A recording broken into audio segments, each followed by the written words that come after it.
있습니다. 자, 일단 제가 이제 이 공천 문제에 관심을 가지게 된 건 이제 현실 정치에 좀 이렇게 참여를 하면서죠. 1997년에 김대중 대통령 선거 운동을 제가 참여를 했었고, 여기 김대중 대통령이 바로 옆에 있는 이 친구가 바로 접니다. 20년 전에 저죠. 지금과는 많이 다르게 생긴 분이고요.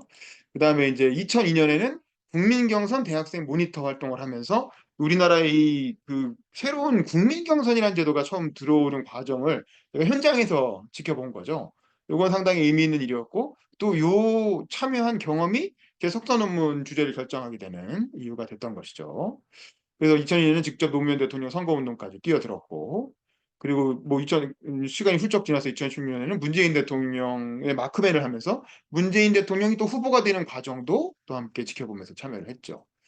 그리고 2017년에 역시 민주당 출입 기자를 하면서 이게 이제 국민경선장이잖아요. 여기가 고척 스카이돔이죠. 그 마지막 문재인 후보가 확정되는 마지막 서울 경선 현장을 취재할 때 모습입니다. 그래서 이 내용을 가지고 제가 석사 논문을 썼던 게 바로 이거였죠. 민주화 이후 한국의 정당 조직 개혁에 관한 연구에서 원내 정당과 대중 정당 모델을 중심으로 이게 이제 제 석사기 논문이었던 것인데요. 이 과정을 통해서 새천년 민주당이 국민경선제를 어떻게 도입했는가 그 과정에 관한 공부를 해봤습니다. 이 내용은 파일로 뭐 이미 공유해드렸고, 정당이라는 건 이제 제가 이 논문을 쓰면서 정당이라는 건 무엇인가에 대해서 이제 원론적인 그 이론부터 천착을 하게 되더라고요. 석사 논문을 쓰려다 보니까 우리가 그걸 선행 연구 검토라고 하잖아요. 그래서 이제 기존의 정당에 관한 연구들을 쭉 보다 보니까 이 정당이라는 것의 역사에 대해서 한번 쭉 정리를 하게 된 거예요. 이 우리나라 이게 전 세계에서 정당이 생겨난 거는 당연히 민주주의가 처음 시작된 게 그리스 아테네라고 얘기하잖아요. 아테네 시절부터 일종의 정당이 있었다. 이건 뭐 정확하게 현대화된 그런 의미의 정당은 아니었지만 이 페리클레스가 이끌던 민중당, 다수의 어떤 대중을 지지 기반으로 두는 정당이 있었고, 그에 반해서 소수의 어떤 귀족에게 그 권력을 줘야 된다고 생각했던 플라톤은 물론 정치인은 아니었지만 플라톤이 주장했던 철인 정치론이나 또 플라톤의 어떤 그 국가에 나오는 이론은 실제로는 스파르타의 정치 체제를 많이 이상화한 거거든요.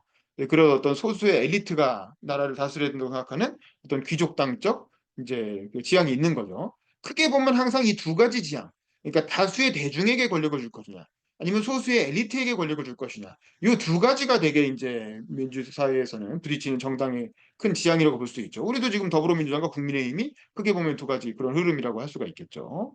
고대 로마에도 또 다수의 어떤 민중을 대표했던 카이사르 같은 정치인이 있었고, 또 소수의 귀족을 대표한 폼페이우스, 뭐 이런 대립이 있었습니다.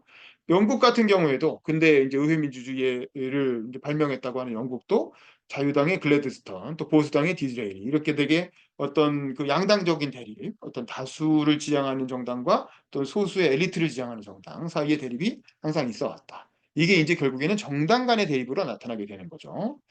그래서 이제 디즈레일 같은 경우에는 뭐 이런 명, 세 개의 거짓말이 있다. 그럴듯한 거짓말, 세법한 거짓말, 그리고 통계가 틀렸다 이런 얘기 많이 하는 거고요. 그다음에 성공은 수고의 대가라는 것을 기억하라. 시종일관하는 자는 운명을 믿고 번덕 부리는 자는 요행을 믿는다. 이 디즈레일은 이렇게 명언을 되게 많이 했어요. 그래서 찾아보시면 유명한 말들이 많습니다. 그래서 사실은 정당론에서 가장 이렇게 고전적인 책은 이 모리스 듀베르제라고 하는 사람이에요.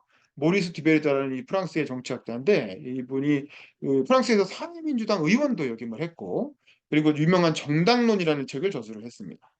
그래서 이 사람이 얘기한 건 간부정당과 대중정당이라고 하는 크게 두 가지 구분을 한 거야. 아까 말한 것처럼 정당이라는 건 크게 다수 대중을 지지 기반으로 둔 정당과 소수의 엘리트를 중심으로 한 정당. 그 두 가지 경향이 고대 그리스 아테네 때부터 지금까지 쭉 이어져 온다고 했잖아요. 그래서 디베르제는 그런 어떤 경향을 포착한 거야. 그래서 소수의 엘리트들이 중심이 된 간부정당이란 카르데 파티라고 해요. 카르데, 프랑스어로. 그 다음에 다수의 대중들이 중심이 되는 대중정당, 메스 파티라고 하죠. 이 두 가지 정당의 어떤 조직적 흐름이 있다라고 얘기한 게 이 정당론이라고 하는 책입니다.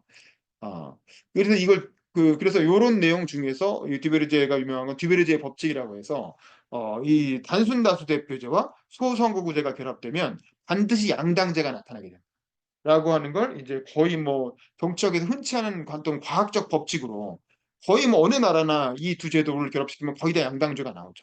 우리나라도 그렇죠. 우리나라가 단순 다수 대표제하고 소선거구제가 결합됐고 일부 비례대표제가 있기 때문에 그 비례대표제 50석 때문에 조국 신당 같은 게 나타나서 약간 2.5당제 같은 형태가 나타나는 거죠.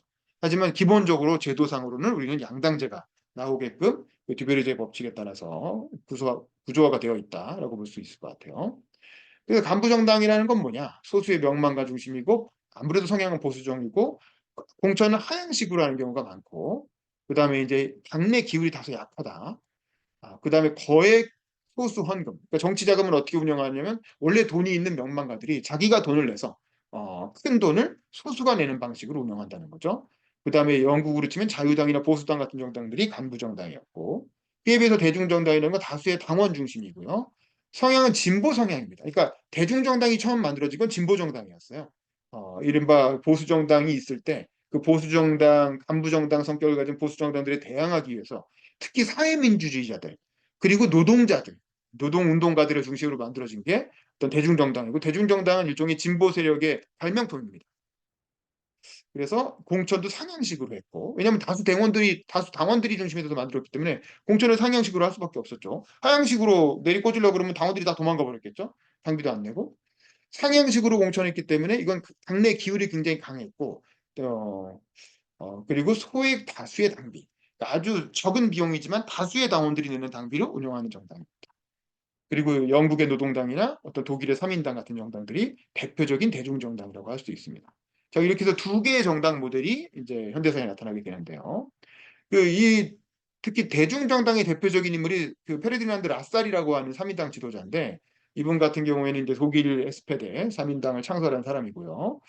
이분이 이제 이렇게 얘기해요. 잠자고 있던 대중 혹은 부르주아 민주주의의 밧줄에 매달려 있던 독일 노동자 대중을 일깨워서 자기 주위에 운집시킨 것은 인구에 회자되던 시인이자 철학자이자 변호사였던 페르디난드 라살에게나 가능한 일이었다. 이거는 유명한 로베르트 미헬스의 정당 사회학에 나오는 문구인데요. 이분은 특히 유명한 게 이 웅변이었어요. 웅변. 아주 탁월한 연설 능력을 가진 웅변가였는데 그걸 바탕으로 대중들을 모아내서 대중정당의 기틀을 만들었다라는 거. 그리고 이제 되게 열정적인 사람이 있어요. 그래서 구애하던 여인의 약혼자한테 결투 신청을 해가지고 그 당시 결투는 권총으로 서로 쏘는 거잖아요. 몇 발자국 걸어가서 그래서 이제 권총 총상으로 돌아가신. 근데 이게 시대에는 거의 결투해갖고 죽은 정치인들이 몇 명 있어요. 그 미국의 에론 버라고 하는 부통령도 결투로 죽었는데 뭐 어쨌든 그런 케이스가 있죠. 에론 버와 결투를 했던 알렉산더 해밀턴이 결투로 죽었죠. 자, 그래서 이 정당 조직이라는 건 처음엔 간부정당으로 시작했는데, 근대의 모든 정당은. 근데 아까 말한 것처럼 노동운동가와 사회민주주의자들이 대중정당을 만들면서 이게 정치적인 발명품으로 엄청나게 대성공을 벌리게 되는 거야. 그리고 나니까 간부정당들도, 예를 들면 영국의 보수당 같은 보수정당들도, 이거, 이렇게 하니까 정치적으로 성공하고, 정치자금도 잘 모이고, 선거 결과도 좋아. 그러니까 안 할 수가 없겠다. 라고 해서 간부정당이 대중정당을 따라하게 됩니다. 그런 현상을 좌파로부터의 감염이라고 해요. 정치학에서는 컨테이전 프롬 더 레프트라고 해서. 근데 이제 이런 현상이 나타나는 건 우리나라도 마찬가지예요. 우리나라도 민주당이 먼저 국민경선제를 도입했죠. 근데 민주당이 국민경선제를 도입해서 대박을 터뜨려 갖고 노무현 대통령이 당선되지 않았습니까? 그러고 나니까 이거 우리도 해야 되겠다라고 해서 요즘 국민의힘 계열의 정당까지 한나라당으로까지 이런 국민경선제가 전파되게 되죠. 그래서 이런 현상은 보편적인 현상이다라는 겁니다. 왜냐하면 이게 선거에 유리하고 정치 자금을 모금하는데 유리하기 때문에 이런 방식으로 갈 수밖에 없어요. 자, 그래서 이걸 이제 정치학에서 중위수 투표자 모델이라고 해서 이 쌍봉형 좌파 성향의 정치인들과 우파 성향의 정치인들이 양당제를 구성하면 결국에는 유권자는 중도에 많이 모여 있기 때문에 이 양당이 이렇게 만들어지고 나면 나중에는 중도적으로 수렴하게 된다라는 거예요. 그래서 이제 여기서 더 발전된 이론이 뭐냐면 그리고 이렇게 중도로 수렴하는 유권자들을 잡기 위해서 이미지 정치가 등장하는 거죠. 이게 대표적인 미국의 그 존 F 케네디와 닉슨이 처음 TV 토론했을 때 사진이죠. 이 사진만 딱 봐도 알 수 있지만 원래 이 라디오로 들은 사람들은 닉슨이 더 토론을 잘했다고 생각했다는 거예요. 근데 TV로 본 사람들은 압도적으로 존 F 케네디가 잘했다고 생각했다는 거야. 근데 이 그림을 보면 아시겠죠. 당시 흑백 TV였음에도 불구하고 존 F 케네디는 아주 깔끔한 정장에 딱 다리 꼬고 넥타이도 아주 깔끔하게 해가지고 딱 화면에서 아주 선명하고 젊고 세련되게 보이죠. 근데 닉슨은 회색 옷을 입고 나왔고, 안 그래도 흑백TV인데 회색 양복을 입고 나왔고, 넥타이도 그렇고, 이렇게 앉아있는 자세도 엉거주춤하단 말이야. 그래서 이게 내용적으로는 닉슨이 더 토론을 잘했음에도 TV를 본 사람들은 존 F 케네디가 뛰어나다 이런 느낌을 가지게 만들었다는 거죠. 이런 것들이 이제 현대의 어떤 정당 정치를 상징하는 이미지 정치가 등장하게 되는 계기가 됐는데, 자, 이런 현상들이 결국에는 뭘로 나타나냐면 캐추얼 파티라고 하는 포괄 정당으로 나타나게 돼요. 그래서 1970년대 오토 키르크하이머라는 학자가 주창을 하게 되는데요. 이건 디베르제가 말했던 이른바 간부정당과 대중정당 혹은 좌파로부터의 감염을 통해서 대중정당화 된다라고 하는 그 이론, 그 디베르제의 정당 모델을 비판하면서 대중정당은 결국 정당이 발전하는 단계에 불과하고 결국엔 나중엔 다 캐치얼 파티가 된다. 아까 말한 그런 중위수 투표자 모델 때문에 집권하기 위해서 양당이 생겼다가 서로 다 중앙에 있는 유권자를 목표로 하기 때문에 결국엔 다 비슷해진다 이거죠. 그래서 포괄 정당이 된다라는 게 이 키르크하이머의 주장이었어요. 그래서 정당 발전의 최종 단계는 캐치얼 파티고, 그래서 그러다 보니까 당 이데올로기화되고 이익 집단에 의존하게 된다라는 거예요. 왜냐하면 당비를 내는 어떤 이익 집단들이 당을 포획하게 되는 그런 현상이 나타난다라는 게 이 캐치얼 파티 이론입니다. 그러면서 평당원 비중은 점점 감소되고 지도부가 점점 권한이 강화된다. 이거는 이제 미헬스가 말한 과두제의 절칙하고도 연관되는 그런 경향이겠죠. 요렇게 해서 포괄정당 이론이 나오고 여기서 조금 더 발전된 게 이제 안젤모 파네비앙코라고 하는 제가 석사 논문을 쓸 때 인용했던 그 이론가인데, 이분은 이제 이탈리아 출신에서 미국에서 활동한 이론가죠.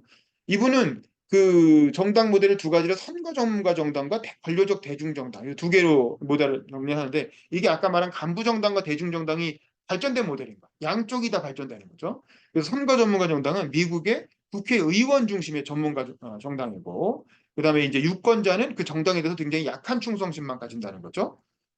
그리고 소속 국회의원들이 우위를 가지고 일종의 원내 정당이 되는 겁니다.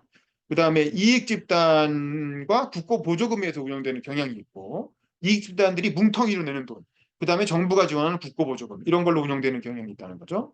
그다음에 이슈나 그때그때 리더십, 그때그때 이슈, 우리를 치면 요즘 치면 뭐 이동석 호주 대사건이라든가 뭐 대파라든가 그런 이슈에 의존해서 집권한다는 거죠. 그리고 그때 뭐 조국이나 이재명 같은 리더십을 강조하는 경향이 있고, 그리고 이제 주로 이 선거 전문가 정당에 참여하는 사람들은 커리어리스트라는 거야. 이걸 우리나라의 말로 출세주의자라고 번역하는데 그 나쁜 의미가 아닙니다. 우리가 출세주의자라 그러면 나쁜 저런 출세주의자 같은 이렇게 욕을 하는데 그 욕의 의미가 아니고 그냥 자기 커리어를 추구하는 사람, 자기 커리어로서 직업 정치를 추구하는 사람들이 주로 모인다라고 해서 선거 전문가 정당이라고 하는 거예요.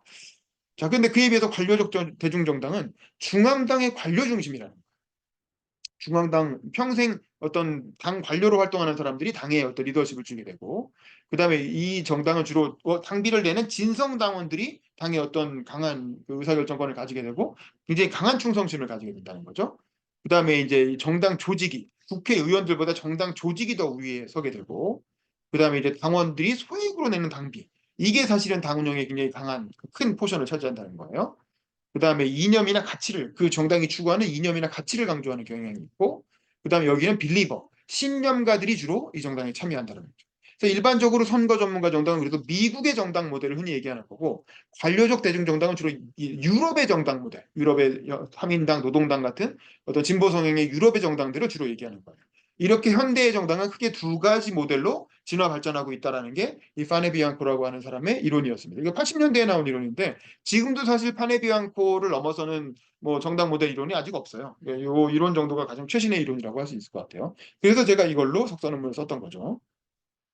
그래서 아까 말한 선거 전문가 정당이 스타는 이제 미국으로 치면 빌 클린턴, 그리고 빌 클린턴의 참모 역할을 했던 딕 모리스, 이른바 이제 그 파워 게임의 법칙이라는 책을 쓴 유명한 그 클린턴의 핵심 선거 참모죠. 이런 사람들이 이제 선거 전문가 정당이 배출한 스타라고 할 수가 있고, 그래서 서구의 정당 조직은 처음에 간부 정당으로 시작했다가 대중 정당으로 발전했고, 요게 관료적 대중 정당화되고 있는 경향이 나타나고 있고, 나중에 요 관료적 대중 정당끼리 경쟁하면서 점점 캐치얼 파티로 중도로 수렴하는 포괄 정당화 경향이 나타나고 있다라는 겁니다. 정리를 해보면. 그리고 요 포괄 정당화되면 그 다음에는 선거에 계속 이기려고만 하는 선거 전문가 정당으로 변화한다. 결국 이제 선거 전문가 정당이 거의 정당 발전의 최종 단계다라고 하는 게 일반적인 어떤 이론적 흐름인 것 같아요. 그럼 우리나라를 한번 볼게요. 우리나라도 처음에는 좌파가 있고 우파가 있어요. 좌파에선 박헌영, 여운형, 김일성 이런 사람들이 있었고, 비타협적 독립투쟁을 통해서 어떤 정치적 정통성을 만들어갔죠. 그다음에 좌익 성향의 독립운동가들이 어떤 다수를 차지했고, 그리고 친일 청산이나 토지개혁 같은 어떤 단지 대중들이 요구하던 거대 이슈를 주장을 했죠. 그러다 보니까 다수 대중의 지지를 받았죠. 그래서 사실 이 좌파들은 그대로 뒀으면 아마 대중정당으로 발전했을 거예요. 그래서 좌파들이 만들었던 유명한 정당이 박헌영의 남로당, 그리고 여운형의 어떤 인민당, 그 당시에 근로인민당이라는 정당이 있었어요. 그 다음에 김일성의 어떤 조선노동당이죠. 이런 것들이 그대로 뒀으면, 만약에 이제 자유로운 어떤 선거 경쟁의 공간에서 제도화될 수 있는 기회를 가졌다면, 이런 좌파들이 아마 초창기에 대중정당을 발전시켰을 가능성이 큽니다. 근데 그에 비해서 우파에는 김구나 이승만이나 김성수 같은 인물들이 있었죠. 그리고 이분들은 김구처럼 비타협적인 독립운동을 끝까지 하신 분도 있지만, 일부 우익 같은 경우에는 이제 국내 활동하다 보니까 친일 혐의로부터 자유로울 수가 없었고, 그분들은 경제적으로는 지주나 자본가, 특히 인천 김성수 계열이 그랬죠. 그리 많았고, 그러다 보니까 친일 청산이나 토지 개혁에 대해서는 상대적으로 소극적이었죠. 친일 청산은 김구는 강력하게 주장했지만, 이승만은 사실상 친일 청산을 포기하고 경찰 세력과 친일 성향의 경찰 세력과 손을 잡았고, 인천 김성수는 본인 스스로가 대주주였기 때문에 토지 개혁에 온건한 입장이죠. 물론 이승만과 김성수가 힘을 합쳐서 토지 개혁을 하긴 합니다. 그래서 그 토지 개혁이 성공했다는 게 얼마 전에 개봉한 건국전쟁이라는 영화의 내용인 거죠. 사실 그래서 이승만과 김성수의 토지 개혁이 뭐 결코 뭐 실패한 개혁은 아니었고, 그 덕분에 우리가 지금 이만큼 산업화의 토대를 만들었다, 이런 해석들이 지금 있는 거고요. 그다음에 어쨌든 그래서 우파는 다수 대중보다는 소수 명망가들의 지지를 받았고, 그다음에 이 우파 정당은 그대로 두면 간부 정당으로 발전할 가능성이 있는 그런 토대를 가진 어떤 해방 공간에서의 정치 지형이었다는 거죠. 자, 그런데 한국전쟁이라는 거대한 비극을 겪고 나서 이 사진은 그게 아니래요. 우리가 일반적으로 이 사진을 그걸로 알고 있잖아요. 저도 이번에 건국전쟁 보면서 알았는데, 이 사진이 일반적으로 그 한강대교 폭파한 그 사진으로 많이 알려져 있는데, 그 사진이 아니고 이건 북한 지역에서 미군의 공습으로 다리가 끊어져서, 그 공습당해 갖고 끊어진 다리를 사람들이 건너기 위해서 엉금엉금 이렇게 철교를 건너고 있는 사진이라고 합니다. 그래서 이건 한강대로 폭파된 그 사진이 아니었다라고 합니다. 이번에 건국전쟁에 보니까. 한강대교가 폭파했을 때의 그림은 이런 그림은 아니었대요. 그리고 옆에 부교가 있어갖고 그 옆에는 부교로 많이 지나갔다고 하더라고요. 그 이승만 정권 때는 그럼 우리나라 정당들이 어떻게 됐냐? 크게 보면 여당엔 자유당이 있고, 야당에는 민주당. 민주당 뭐 한민당, 뭐 민주국민당, 민국당, 나중에 민주당 이렇게 되는데, 어쨌든 이름은 계속 바뀌지만, 자유당은 이승만 지지 세력이었고, 이기붕이나 곽영주나 정치 깡패 이정재 이런 사람들이 있었죠. 그리고 친일 친미 관료 집단이 중심이었고, 이 대통령이 직접 공천을 했죠. 그러니까 이 시절에는 그냥 하나씩 공천인 거예요. 대통령이 너 이렇게 하면 그냥 다 지역 그냥 정해지고 뭐 이러는 거죠. 그다음에 기업의 어떤 정치 자금을 통해서 정당을 운영을 했을 거고, 이 이승만이라고 하는 강력한 카리스마에 의존하는 정당이었다는 거죠. 그에 비해서 야당은 이승만 반대 세력들이 다 모인 정당이었죠. 그래서 이제 뭐 신익희, 조병호, 심지어 김두한 같은 일종의 정치 깡패 출신도 참여를 했고, 그다음에 친일 지주 출신 자본가들이 중심이 됐죠. 그다음에 이제 신파 국파의 보스가 주로 공천을 주도를 했죠. 신파의 아까 말한 이제 장면 같은 사람, 구파의 조병옥 같은 사람. 그래서 신파가 배출한 정치 스타가 나중에 나오지만 김대중이고, 구파가 배출한 정치 스타가 김영삼인 거죠. 이런 사람들이 나중에 이제 민주당의 주류를 형성을 하게 됩니다.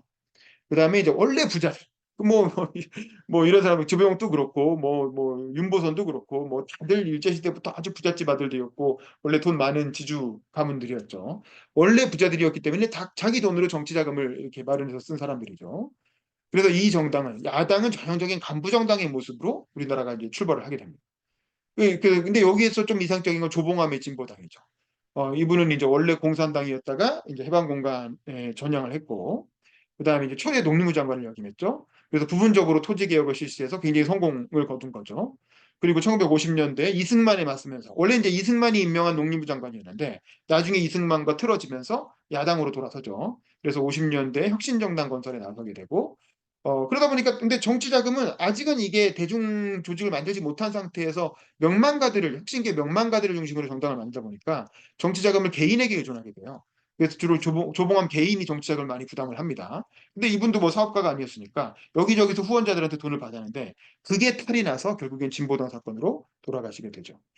혁신적인 혁신형 카리스마 정당이라고 볼 수 있고, 하지만 대중정당으로 발전할 기회를 얻지 못한 채 정부의 탄압으로 인해서 결국에는 진보당 사건이 벌어지고 강제 해산됩니다. 조봉암 선생도 결국에 사형을 당해서 돌아가시게 되죠. 근데 이제 우리나라에서 대중정당을 만든 건 굉장히 역설적이게도 김종필이에요. 이 사람이 우리나라에 처음으로 대중정당이라는 형태를 가져오게 됩니다. 이건 5.16 쿠데타 덕분이었어요. 그래서 김종필 당시 5.16 쿠데타 직후에 초대 중앙정보부장이 주도해서 공화당이라고 하는 대중정당을 만들게 됩니다. 1962년에 그게 민주공화당이고요. 그래서 강력한 중앙당을 창설해요. 대중정당의 특징은 아까 제가 그 강력한 중앙 관료들이 있다는 거죠. 그래서 이제 그 서양의 대중정당 모델을 연구를 해서 우리나라에 어떤 이식시킨 게 바로 이 김종필 씨였어요. 그래서 공화당을 중심으로 강력한 중앙당을 창설하고 중앙당에서 당직자 공채를 시작합니다.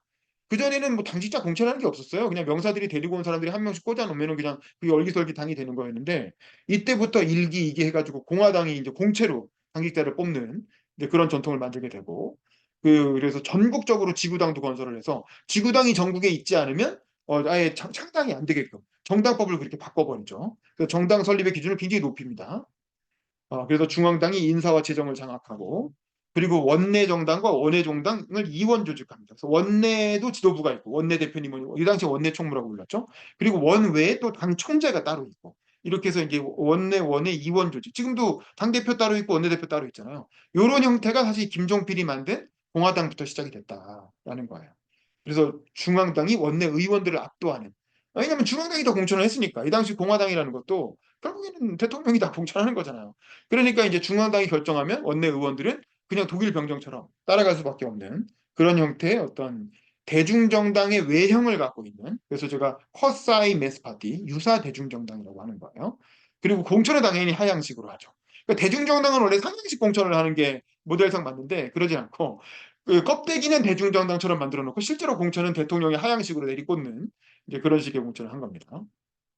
그리고 정치 자금은 그럼 그 당시에 뭐 4대 무슨 의혹 사건이라 그래서 카지노도 하고 무슨 외국에서 모두 뭐 들여오고 뭐 이렇게 해가지고 뭐 주식 사건도 뭐 일으키고 해가지고 뭐 이런 걸로 해서 사건을 일으켜서 정치 자금을 불법적으로 모아서 그걸로 공화당을 처음에 창당을 하게 됩니다.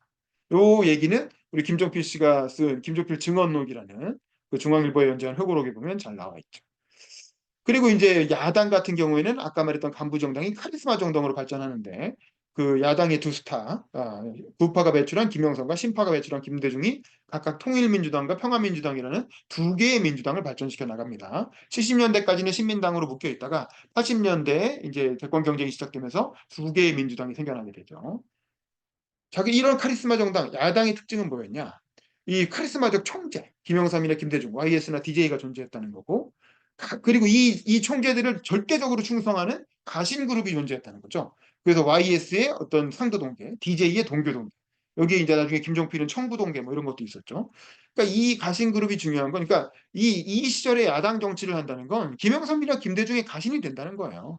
이 가신 그룹의 마지막 남은 그 세력이 얼마 전에 그 선거 떨어지신 서른 의원 그리고 김한정 의원 공천 못 받으신 김한정 의원 그다음에 이제 요번에 역대 최 고령으로 지역구에서 당선되신 박지원 의원 이런 분들이 이제 동교동계의 마지막 남은 이제 유물이라고 할 수 있고 상도동계는 이미 다 옛날에 김무성 의원이 마지막 상도동계라고 할 수 있는데 김무성, 서청원 이런 사람들 근데 이제는 거의 다 국민의힘에서는 다 이제 은퇴했죠. 그리고 이분들은 다 강력한 지역적 기반을 갖고 있었죠. YS에게는 PK라고 하는 강력한 지역적 기반이 있고 DJ에게는 호남이라는 강력한 지역적 기반이 있었죠. 그리고 이 총재가 YS나 DJ 혹은 JP까지 여기에 사실은 박정희, 전두환, 뭐 노태우까지 다 해당되는 거예요. 대통령들까지 포함해서 이런 강력한 총재가 공천권과 정치 자금을 장악하고 있었죠. 그래서 정치 신의 수요가 물거리가 상당히 빈번하게 일어났습니다. 그러니까 이런 거예요. 우리 얼마 전에 그 이낙연 총리 같은 경우도 동교동계 출입기자였어요. 동아일보의 동교동계 출입기자였는데 이런 양반들은 어떤 식이냐면 아침에 출근을 하면 동교동으로 출근하는 거예요. 동교동 DJ 자택으로 출근해요. 그러면 아침에 이제 소파에 앉아갖고 그 당시에는 뭐 언론 몇 개 없던 시절이니까 한 10명 정도 동교동계 출입기자들이 모이면 DJ 마크맨들이죠. 그럼 이제 이호 여사가 아침에 라면을 끓여줘요. 그럼 아침에 이렇게 DJ랑 같이 두런두런 둘러앉아서 소파에 앉아서 라면을 먹는 거야. 라면을 먹으면서 총재님 오늘 야만은 뭡니까? 오늘 이슈는 뭡니까? 이렇게 물어보면 DJ가 뭐 오늘은요 뭐 저거 얘기를 하죠.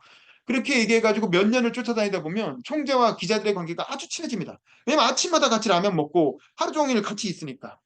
그러다 보면 어떻게 돼요? 어느 순간 동지 관계가 됩니다. 그래서 DJ가 어느 날 이낙연을 불러. 이낙연 기자한테 갑자기 손을 딱 잡더니 이동지. 어느 순간 동지가 됐어요. 이동지. 이번 총선에 이동지가 좀 도와줬으면 좋겠어요. 총재님, 제가 무슨 돈이 있다고 정치를 합니까? 아, 돈은 걱정 마세요. 하면서 총재가 딱 봉투를 주는 거죠. 일단 이걸로 사무실 구하시고, 정치 자금은 저희가 주기적으로 드릴 테니까 걱정 마시고, 이걸로 선거 시작하세요. 총재님, 제가 무슨 조직이 있습니까? 조직은 걱정 마세요. 그러면서 이제 이낙연 그 지역구의 호남 향후회장 부릅니다. 호남 향후회장 불러서 딱 소개시켜주면서, 이분이 이 지역은 꽉 잡고 있으니까 이분이랑 같이 선거 치르시면 됩니다. 총재님, 공천은 어떻게 합니까? 야, 공천은 내가 하는데 무슨 걱정입니까? 그러면서 그 지역구 국회의원한테 전화해가지고, 이 의원 미안한데 이번에 좀 이러저러 해가지고 물갈이 좀 해야 되겠으니까 이 의원은 내가 대통령 되면 장관 시켜줄게요. 그러니까 이번에는 양보하세요. 이런 식으로 총재가 다 조정을 해버리는 거예요. 그렇게 하니까 정치신을 수혈하기가 엄청 쉬운 거예요.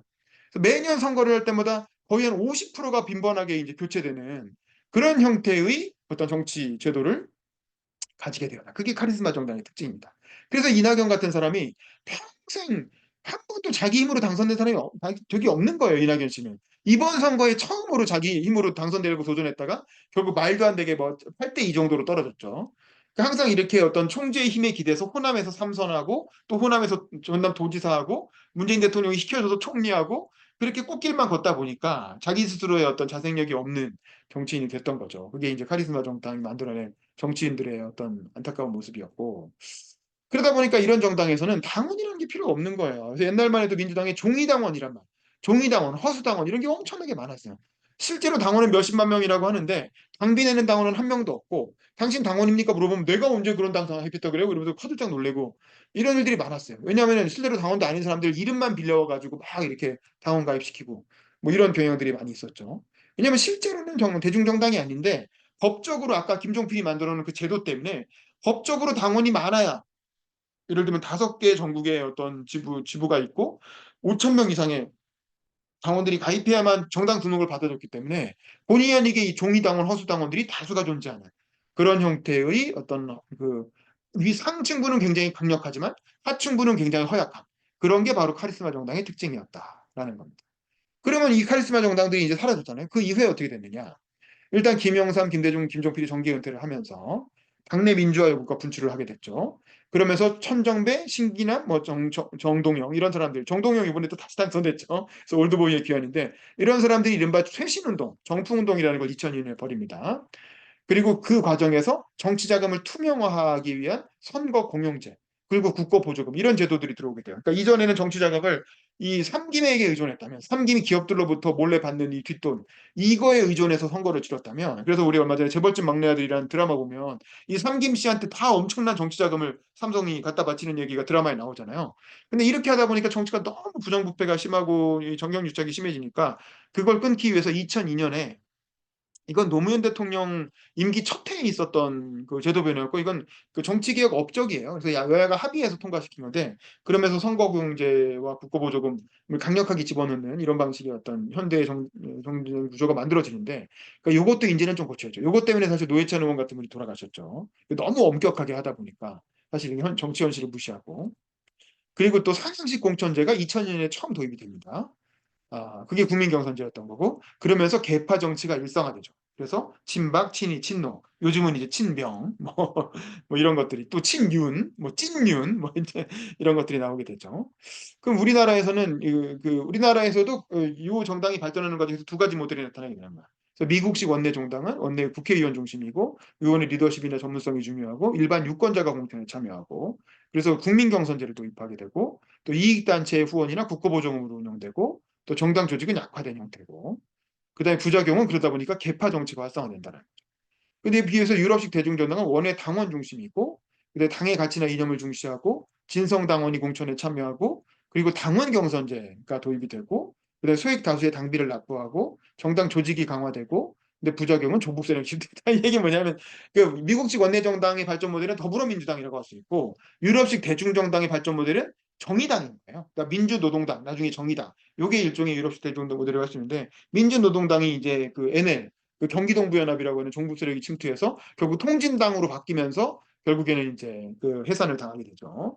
근데 이제 그게 그래서 그걸 그렇게 안 하겠다고 정의당이 떨어져 나오는데 정의당이 이번에 결국 이번 총선에서 소멸하고 실제로 진보당, 이 통진당의 후예인 진보당이 다시 의석을 얻어서 원내에 진입하는 그런 또 아이러니한 상황이 지금 벌어지고 있죠. 근데 어쨌든 제가 석사 논문을 쓰면서 주목했던 건 2002년 국민경선제 도입 과정이었어요.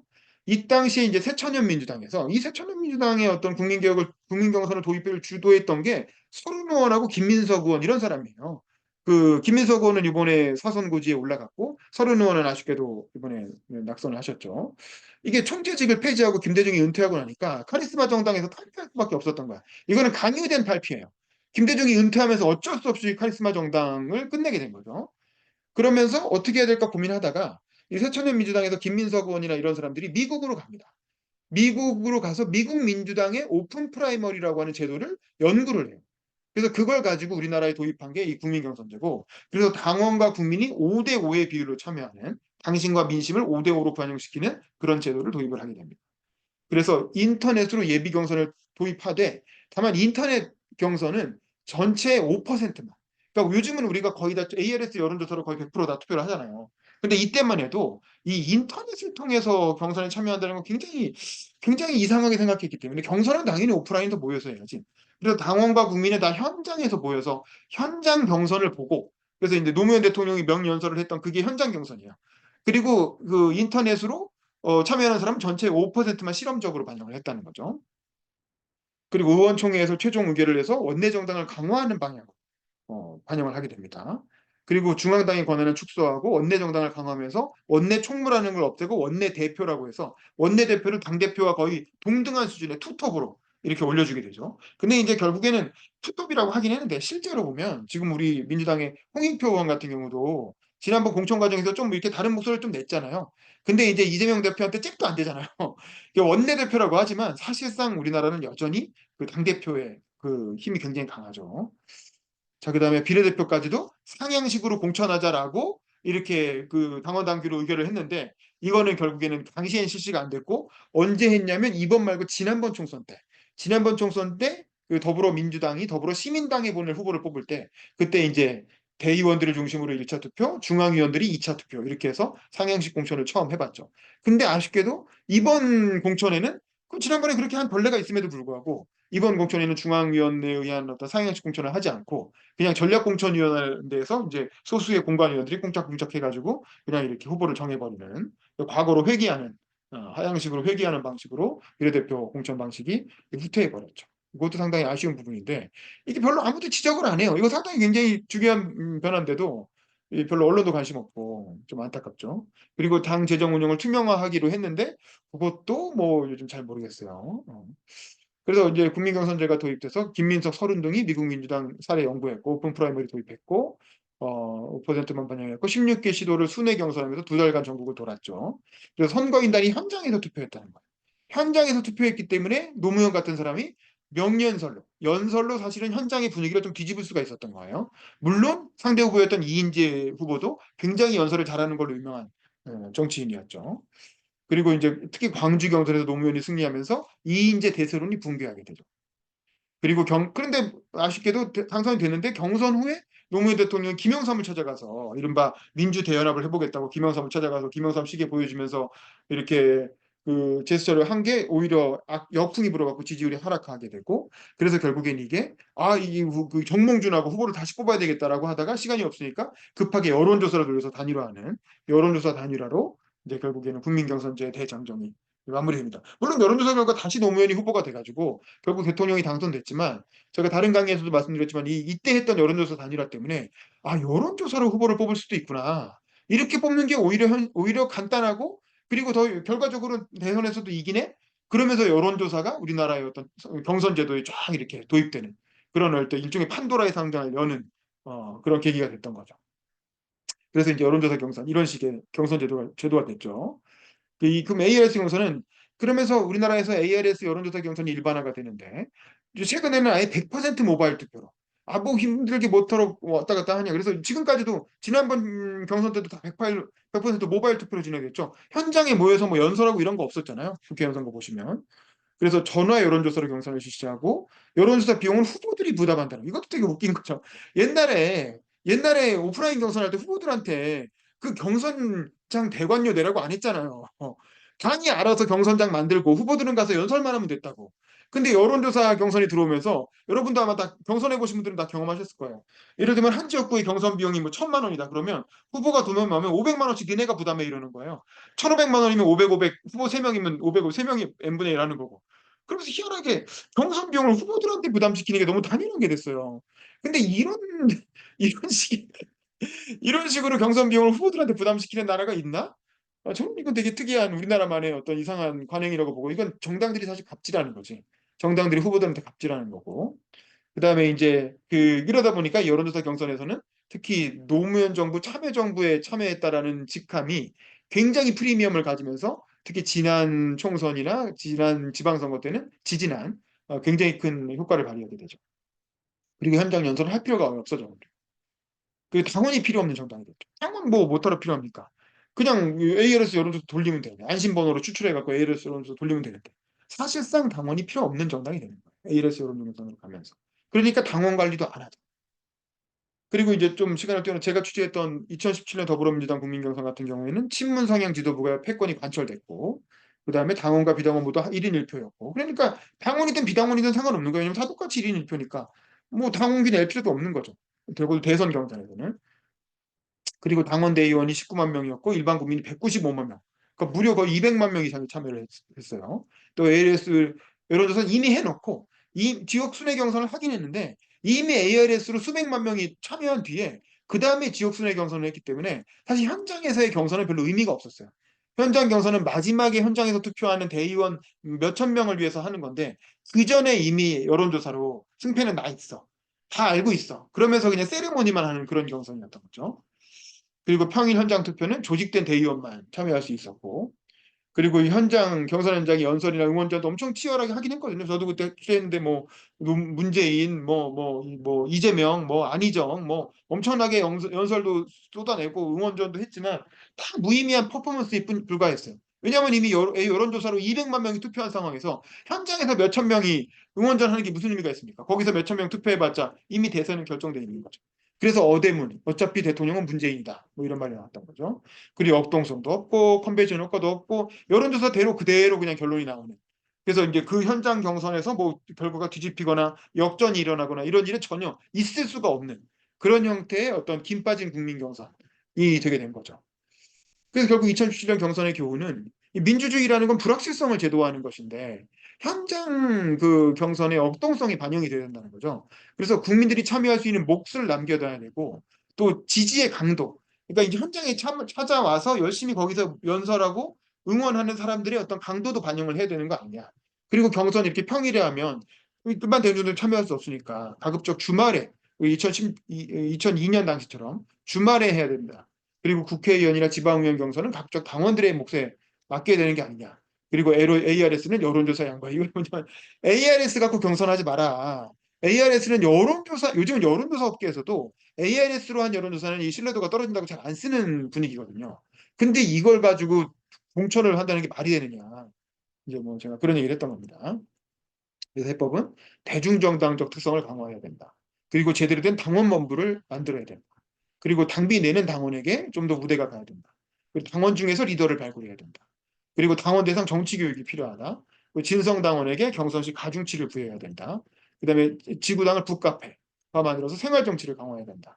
예를 들면 뭐 이런 거 있죠. 이게 이제 후마니타스라고 하는 합정역에 있었던 유명한 출판사가 운영하는 북카페인데 이런 식으로 여기가 이제 사회과학 서점이거든요. 그래서 이런 평소에는 북카페를 운영하다가 또 가끔 이렇게 저자 강연 같은 거 하면은 이제 또 강연장으로도 하고 또 옆에는 사무실이 있어서 거기서 또 후마니타스 출판사 직원들이 또 상근하는 공간이기도 하고 예를 들면 지구당 사무실도 당원협의회 사무실도 이런 식으로 북카페 형태로 운영하면 왜 안 되느냐 뭐 그런 거죠. 그래서 새정치는 월 10,000원씩 6개월 이상 내는 당원 이런 당원들에게 공천권을 부여하고 그다음에 당비를 대납할 경우에 즉각 당에서 퇴출시키고 그다음에 이제 피선거권도 박탈하고 그리고 지도부가 전략 공천하는. 지금 이번 선거에서 전략 공천이 엄청나게 남발이 됐죠. 이런 거 폐지하고. 비례대표도 당비 낸 당원들이 지금은 뭐 대의원, 중앙위원 이런 사람들이 투표하는데 그게 아니라 일반 당원들이 당비를 어느 정도 낸 당원들이 또 투표를 결정하게 하잖아요. 그리고 청년 여성은 인구 비례로 비례대표에 가는 거죠. 비례대표로 갈 수 있게 하고 그리고 당원들에게 당비 사용 내역도 투명하게 공개하자라는 겁니다. 그리고 특히 지난번에 그 결론적으로 정리해 보면 지난번 이번 총선에서 나타난 이른바 한국형 시스템 경선, 이거는 민주당도 자기들이 시스템 경선이라고 주장하고 국민의힘도 시스템 경선이라고 주장했는데, 이 한국형 시스템 경선의 특징은 일단 양당 다 중앙당이 엄청나게 막강한 영향력을 행사했다는 거예요. 국민의힘은 국민의힘 사정대로 했고, 왜냐면 김건희 특별법을 막아야 된다는 것 때문에 현역 의원들한테 그냥 무사 프리패스를 줬죠. 그리고 이제 민주당은 민주당대로 이재명이 어떤 당을 장악하기 위해서 이른바 비명행사 공천을 하게 된 거죠. 그래서 중앙당이 막강한 영향력으로 굉장히 강력한 지역구 보도를 다 날려버렸죠. 예를 들면 박용진 같은 경우에 두 번, 세 번 경선을 해가지고 박용진을 떨어뜨리기 위한 경선들로, 그것도 그 지역이 아니라 나중에는 아예 전국 당원들을 대상으로, 어떻게 그렇게 할 수 있죠? 그 지역 국회의원을 전국 당원들한테 투표를 하게 한다든가. 서대문구도 그런 문제가 많이 있었죠. 그러면서 단수공천, 어떤 지역은 단수공천, 어떤 지역은 전략공천, 또 어떤 지역은 경선할지 이거를 다 중앙당이 결정한다는 거죠. 이른바 전략공관이라고 하는 중앙당이 결정하고, 공관위원장은 이명백 교수라고 하는 그냥 이름뿐인 백면서생, 평생 정치학 공부한 정치학자 앉혀놓고, 사실 정치학자가 뭘 알아요. 학계에만 있던 분이 평생 정치학 공부했다고 해서 정당의 사정을 뭘 압니까? 후보들이 누군지도 잘 모르는데. 그러니까 그런 사람을 앉혀놓을수록 뒤에서 장난치기가 좋은 거지. 실제로 어떤 영향력을 가진 최고위원들이나 당 지도부가 영향을 미쳐서 여러 가지 어떤 그 결과를 보면 뻔히 알잖아요. 그다음에 당 지도부에 가까운 인사들에게 유리한 지역 배정이 가능했고, 여기에 정성평가를 활용해서 이른바 의원 간 상호평가라고 하는 걸, 도대체 이런 경우가 의원 간 상호평가라는 걸 활용해서 어떤 사람은 빵점 받았다느니 뭐 이런 거 쓱 흘리면서, 그러면서 이제 유력 인사들을 다 낙마시키는 데 활용을 했고, 그다음에 이제 경선 시 토론회나 연설도 없고 바로 ARS로 당원 50% 국민으로 여론조사 돌려버리는 거죠. 박용진도 이런 식으로 두 번이나 경선했지만 박용진 후보가 어디 가서 연설 한 번 해본 적이 없잖아요. 상대 후보하고 토론회 한 번 해본 적이 없잖아요. 다 그냥 두 번 다 여론조사 돌려서 결과 나오니까 승복해라. 자기들은 유권자 얼굴 본 적도 없는데 그냥 무조건 승복해라. 뭐 이렇게 나오는 거죠. 그리고 당원들의 숙의나 토론이 없는 그냥 결과만 나오면 된다라고 하는 결과 만능주의로 점철이 됐다라는 거예요. 그래서 비당권파 현역 의원을 숙청하는 데 굉장히 유리한 게 바로 한국형 시스템 경선이다 라고 정리를 할 수 있을 것 같고, 그래서 이걸 개선한다면 어떻게 할 것이냐, 저는 이렇게 제안을 드리고 싶어요. 지역구별 토론회나 연설회를 부활하자. 그 다음에 권리당원들이 주말에 모여서 구청 강당에서 현장 경선을 실시하고, 그 다음에 모든 후보들에게 연설 기회를 부여한 다음에 1차 투표하고, 2위 후보만 한 번 더 남겨서 한 번 더 연설하고 토론하고 결선 투표. 그 두 번에 걸쳐서 한다는 거예요. 그 일종의 경선 결선 투표제를 도입하자는 거죠. 그리고 당비 기준을 올리고 권리당원들에게 당원 교육을 실시하자는 거예요. 그래서 그런 당원 교육을, 당비를 일정 정도 내고 당원 교육까지 받은 사람들로 당원 배심원단을 구성해서, 그러니까 일반 당원들한테 다 그냥 그 투표권을 주면 그러면 이제 결국 당비 대납해가지고 당원 많이 모아온 사람이 무조건 유리하지 않겠냐 이렇게 생각을 하니까, 그렇다면 기준을 만들어서 당비도 어느 정도 내고, 그 다음에 당원 교육도 몇 시간 이상 그 당이 정한 기준 이상 통과하고, 그런 사람들을 모아서 당원 배심원단을 만들어서 그 배심원단들 앞에서 1차 투표, 2차 투표를 하자라고 하는 게 당원 배심원 결선 투표제입니다. 제가 생각하는 어떤 개혁 방안이고, 그러면 이렇게 하면 다 현역한테 유리하지 않냐. 근데 제가 얘기하는 건 당원 경선을 하든 오픈 프라이머리를 하든 어떻게 하든 상향식으로 경선하면 현역한테 유리해요. 그럼 어쩔 수가 없어요. 그래서 바이든 대통령은 상원 의원만 6선을 했어요. 근데 미국의 상원 의원은 임기가 6년이기 때문에 66에 36년을 의원을 한 거야. 그래서 이게 이 오픈 프라이머리 제도화에서는 현역 의원이 당내 경선에서 패배하는 경우는 거의 없어요.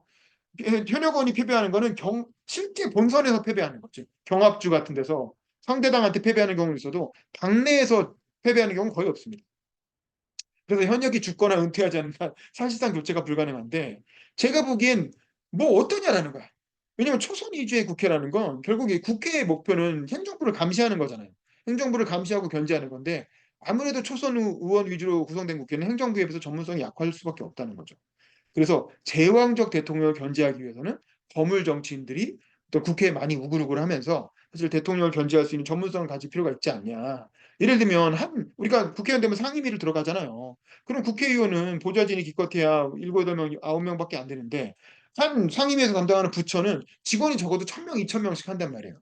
1,000명, 2,000명의 평생 공무원들이 하는 그런 업무를 4년짜리 계약직 그 정치인들이 감시를 해야 되는데, 아무래도 전문성이 떨어질 수밖에 없죠. 그러니까 국정감사라는 걸 해도 그냥 수박 겉핥기식의 감사, 그냥 이제 신용만 하고 그냥 공무원도 좀 귀찮게 하다가 하고 이렇게 그냥 지나간단 말이에요. 그래서 사실은 국회의원들이 좀 더 안정적으로 오래 재선이 되면서 전문성을 키울 수 있게 하는 것도 나쁘지 않다. 그리고 이런 방식에서도 오바마 같은 사람 등장한다는 거죠. 이렇게 상향식 경선을 해도 이 경선 방식에 적응하면 또 오바마 같은 정치 신인이 뭐 국회의원 되고 대통령 되는 일이 벌어진다는 거죠. 그래서 이게 아예 정치 신인이 불가능한 제도도 아니고 현역 의원한테 다소 유리한 게 그렇게 나쁜 것도 아니다라는 겁니다. 그래서 마지막으로 말씀드릴 정당이라는 건 뭐냐? 저는 정당이란 함께 연설을 듣는 사람들의 모임이다. 그래서 연설을 듣고 저 사람 괜찮다. 저 사람한테 권력을 한번 줘보고 싶다. 라고 함께 판단해서 그런 사람들을 뽑아서 공천하는 게 바로 정당의 핵심적인 기능이라는 거예요. 정당이 가지고 있는 그 다른 어떤 조직과도 다른. 예를 들면 시민단체도 이런 기능을 할 수가 없죠. 언론사도 이런 기능을 할 수가 없죠. 이 민주사회에서 현대의 어떤 사회에서 어떤 다른 조직도 뭐 기업도 이런 건 기능을 할 수가 없잖아요. 어떤 다른 종교단체도 이런 기능을 할 수가 없죠. 어떤 다른 단체도 할 수 없는 정당만의 고유한 기능은 이거밖에 없어요. 연설 듣고 공천하는 거. 이게 사실은 정당의 아주 본질적인 독보적인 기능이거든요. 그 외에 다른 기능은 다 다른 단체들이 대신할 수 있어요. 근데 오로지 공직 후보자를 추천하는 기능만은 정당만이 할 수 있고, 그래서 그 정당이 함께 모여서 후보자들의 연설을 듣고 평가하는 거. 그게 이제 이른바 정당 내에서의 검증이죠. 이걸 포기해서는 안 된다. 이걸 포기하는 순간 정당이 아니게 되는 거예요. 근데 지금은 그 기능을 아주 소수의 당 지도부들만 수행하고 있는 거죠. 근데 사실 이걸 당비를 내는 당원들이 함께 해야 된다. 그게 바로 진정한 의미의 현대적인 민주정당이다라는 겁니다. 그래서 저는 연설의 중요성 마지막으로 강조할게요. 지도자가 갖추어야 할 기본적인 자질은 결코 유일한 것이라고는 할 수 없지만 그래도 연설 능력이다. 대중은 연설의 미학적이고 감정적인 힘에 저항하지 못한다. 대중은 연설의 힘에 이끌려 연설하는 자에게 복종하는 것이다. 라고 미엘스의 유명한 고전인 정당 사회학에 나오는 내용입니다. 그래서 지도자는 연설로 뽑아야 된다. 라는 걸로 제가 마무리하겠고, 마지막으로 여러분한테 좀 이렇게 제안 드리고 싶은 건 당원 권리 찾기 운동이에요. 그래서 이번 8월에 전당대회가 있잖아요. 전당대회를 앞두고 공천 과정에서 당원들의 권한을 강화하자. 근데 지금 이 대의원제 폐지 얼마 전에 했잖아요. 그러니까 이런 게 아니라 대의원제 폐지 같은 1인 1표주의보다 당원들의 실질적인 수기의 권한을 중요하는 게 중요하다.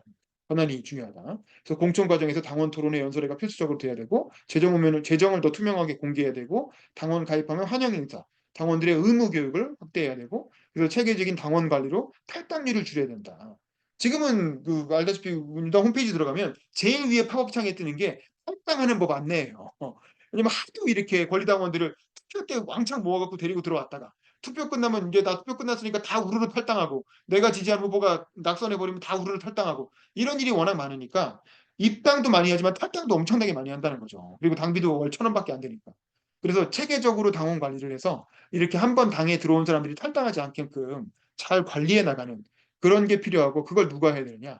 그걸 오늘 이 자리에 모이신 뭐 지방 의원들이나 혹은 이제 같이 그 위원회 활동하시는 어떤 그 당내 활동가 분들이 적극적으로 당원 권리 찾기 운동에 나서서 그런 분들이 중심이 돼서 조직을 만들고, 그 조직으로 이번 전당대회에 참여해야 된다. 그래서 후보들을 불러서 토론회도 열고, 후보들끼리 거기서 토론도 시키고 질의응답도 하고, 그래서 그걸 통해서 후보들을 검증해서 최고위원도 뽑고 당대표도 뽑아야 된다.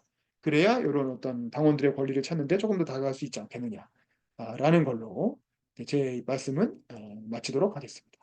긴 시간 들어주셔서 감사합니다.